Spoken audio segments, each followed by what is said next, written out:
Tēnā koutou. Thank you for the opportunity to speak to you today as the representative for Fetal Anticonvulsant Syndrome New Zealand, FACSNZ, for the Therapeutic Products Bill. My name is Denise and I am the Executive Officer of FACSNZ. Whilst representing FACSNZ, I am also an expert by experience, as I have a disability including epilepsy and have 2 adult disabled daughters, which was caused by me taking anti-seizure medicines during pregnancy without informed consent and systemic failures. I know the day-to-day struggles as you fight to remove barriers, especially within a system that loves tick boxing but not complexity. I would like to share a story with you, a true story. Mia has a neurological condition, which is managed by her specialist. She is of childbearing potential and has a contraceptive method in place. Her specialist advised that if she did not have a contraceptive method in place, they wouldn't recommend this treatment option as it would affect her babies if she got pregnant. The medicine Mia is on is an anti-seizure medicine called gabapentin. The specialist provided informed consent to Mia and her whānau. Oh, did I forget to mention that Mia is a cat and that her specialist is a veterinarian? I ask you, how is it that cats are getting better healthcare advice than humans? This advice was given to Mia approximately 2 years ago. You may be asking, how is this relevant to the Therapeutic Products Bill? And hopefully it will become clearer during the oral submission. In a letter dated 1st of March 1968, titled Anticonvulsants and Congenital Abnormalities, authored by E.G. McQueen, Medical Assessor for the Committee on Adverse Drug Reactions, New Zealand, a segment of the letter stated, "The New Zealand Committee on Adverse Drug Reactions at a recent meeting considered the question of congenital abnormalities associated with phenytoin and expressed concern that there may be some special risk of congenital malformations with this anticonvulsant. We have recently had several cases drawn to our attention, and there seems reason to believe that these constitute only a small proportion of such cases, the majority probably escaping attention."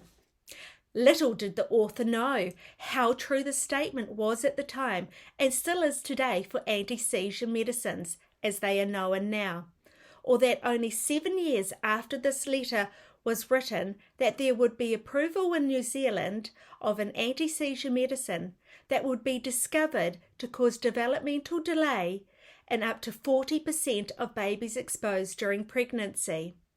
This medicine's brand name is Epilim, but its scientific name is sodium valproate. There are a number of anti-seizure medicines that are on the market in New Zealand to this day that are now considered grandfathered medicines, meaning they were approved prior to the Medicines Act 1981. This means that the same safety protocols don't apply to them. If these grandfathered medicines were to come onto the market today, or even under the new bill, they could possibly not meet the safety standards, yet the regulators have no capability to ensure safety measures are in place for these medicines. The new Therapeutic Products Bill must have a section titled Grandfathered Medicines, where all the standards and parts in the bill can be retrospectively applied. Some would say this is too time-consuming, but our FACS community are the product of this systemic failure. Why retrospective safety measures need to be incorporated through a FACSNZ is demonstrated in the fact that there are currently 49 accepted claims under ACC treatment injury. As of 18th of February 2023, these claims had a total cost of almost 21 million. ACC have stated that they believe a lifetime cost for a single FACS claim to be estimated between 5 and 25 million. Why this number isn't higher, we will use E.G. McQueen's words where it was authored, the majority probably escaping attention. And FACSNZ certainly know that they are not easily getting diagnosed.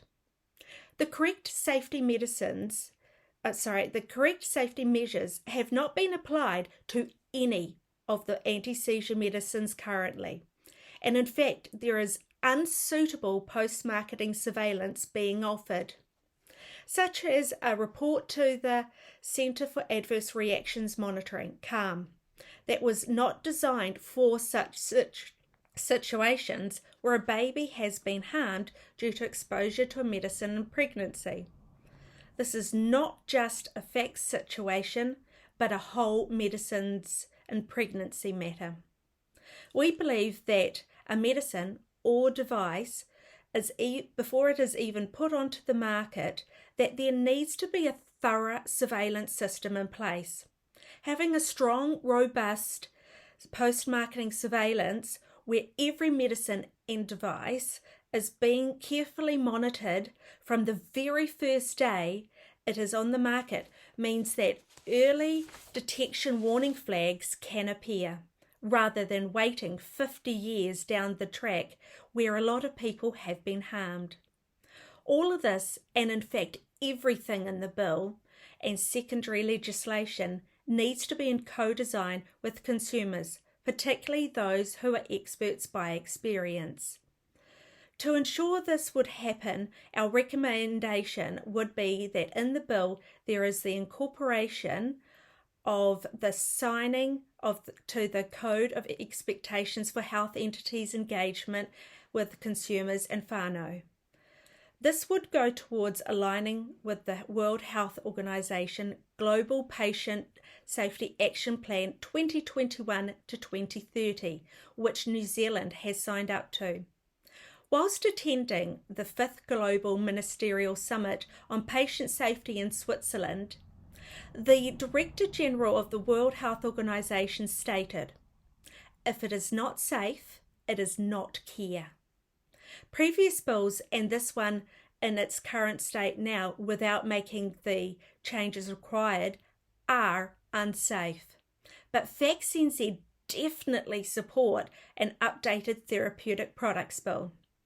Speaking as a consumer and a representative of many who have been harmed by systemic failures, let our babies that have been permanently disabled or died with families and whānau broken not be in vain.